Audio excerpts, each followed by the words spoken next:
নমস্কার, আমি হাওড়া জেলার লিলুয়া অঞ্চলের একজন সাধারণ নাগরিক কথা বলছি। আপনাদের কাছে অনুরোধ, এই ভিডিওটি যেন আমাদের এখানকার যারা রাজনৈতিক কর্মকর্তা এবং যারা লিলুয়া অঞ্চলের দায়িত্বে রয়েছেন তাদের কাছে যেন পৌঁছে যায়। আজকের এই ভিডিওটি করার একটি উদ্দেশ্য হচ্ছে লিলুয়ার বর্তমান রাস্তার অবস্থা। লিলুয়ার বর্তমান যে রাস্তার অবস্থা সেটি খুবই শোচনীয়। প্রতিদিনই আমাদের প্রাণ হাতে করে যাতায়াত করতে হয়। এখানকার যে ড্রেনেজ সিস্টেম সেটি খুবই খারাপ অবস্থায় রয়েছে, যার ফলে বর্ষার জল বেরোনোর কোনো পরিকাঠামো নেই এবং দীর্ঘদিন ধরে লিলুয়াবাসী আমরা এই পরিকাঠামোর অভাবে ভুগছি, যার ফলে প্রতিদিনই বর্ষার জল জমে একটা শোচনীয় অবস্থা হয়ে উঠেছে।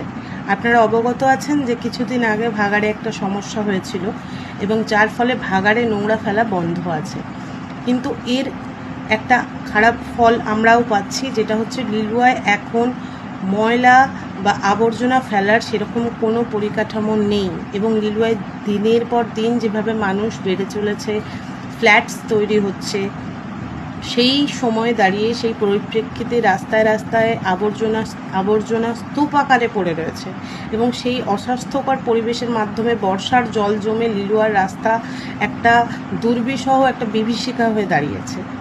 আমাদের স্বাস্থ্য যে পরিকাঠামো সেটি একদমই ভেঙে পড়েছে। বর্ষার জল দিনের পর দিন জমে বিভিন্ন ধরনের বর্ষার রোগ, এইগুলো জীবাণু, সেগুলো দানা বাঁধছে। আর রাস্তায় বেরোনো তো এক প্রকার মানুষের পক্ষে একটা সমস্যা হয়ে উঠেছে। মানে প্রতিদিনই প্রাণ হাতে করে মানুষকে বেরোতে হচ্ছে। রাস্তায় এত বড় বড় গর্ত, রাস্তা ভেঙে পড়েছে। কিছুদিন অন্তর অন্তর ইট ভেঙে একটা মেরামতির কাজ হচ্ছে, কিন্তু সেটা কোনো পার্মানেন্ট সলিউশন নয়। আমাদের একটা পার্মানেন্ট সলিউশন দরকার, যাতে লিলুয়ার রাস্তা একটা ঢালাই রাস্তা হয়, যেখানে কি মানুষ সুস্থভাবে সুন্দরভাবে যাতায়াত করতে পারে। আর যদি কোনো মানুষ অসুস্থ হয়, একটা অ্যাম্বুলেন্স বা একটা গাড়ি সেটাকে সুস্থভাবে নিয়ে যাওয়ার কোনো রাস্তা নেই, কারণ রাস্তার অবস্থাই এতটা খারাপ, এত জল জমে রয়েছে, চারদিকে এত আবর্জনা, যে মানুষ যে একটা অ্যাম্বুলেন্স সুস্থভাবে নিয়ে যাবে, একটা রোগীকে ঠিকঠাকভাবে স্বাস্থ্যকেন্দ্রে পৌঁছে দেবে, সেই পরিকাঠামোটুকু লিলুয়ায় নেই। লিলুয়ার রাস্তার অবস্থা প্রতিদিন খারাপ হয়ে যাচ্ছে এবং শুধু লিলুয়া স্টেশন থেকে আপনি যদি লিলুয়া চকপাড়ার দিকে আসেন বা আপনি লিলুয়া দাসপাড়ার দিকে আসেন, লিলুয়া পঞ্চাননতলার দিকে আসেন, আপনি দেখতে পাবেন রাস্তায় বিভিন্ন জায়গায় আবর্জনা এমন স্তূপাকারে জমে রয়েছে যে সেখান দিয়ে পার হওয়া মুশকিল। তার উপর জমেছে বর্ষার জল, তার উপর ড্রেনেজ সিস্টেমের অভাব, তার উপর রাস্তার গর্ত। এবার ভাবুন, আমাদের এই অবস্থায় প্রতিদিন প্রাণ হাতে করে কাজে বেরোতে হচ্ছে, বহু বৃদ্ধ মানুষদের কাজে বেরোতে হচ্ছে। তাছাড়াও ছোট ছোট বাচ্চা আছে, বড়রা আছে, যাদের প্রতিদিন কাজের জায়গায় পৌঁছতে হয়, অফিসে পৌঁছতে হয়, স্কুলে পৌঁছতে হয়। এই অবস্থায় রাস্তার যা মানে কাঠামো, যা হাল, এই অবস্থায় প্রতিদিনই কিছু না কিছু মানুষ আহত হচ্ছেন, কারণ অটো টোটো এই ভাঙা রাস্তায় চলতে গিয়ে উল্টে যাচ্ছে, ফলে মানুষ আহত হচ্ছেন।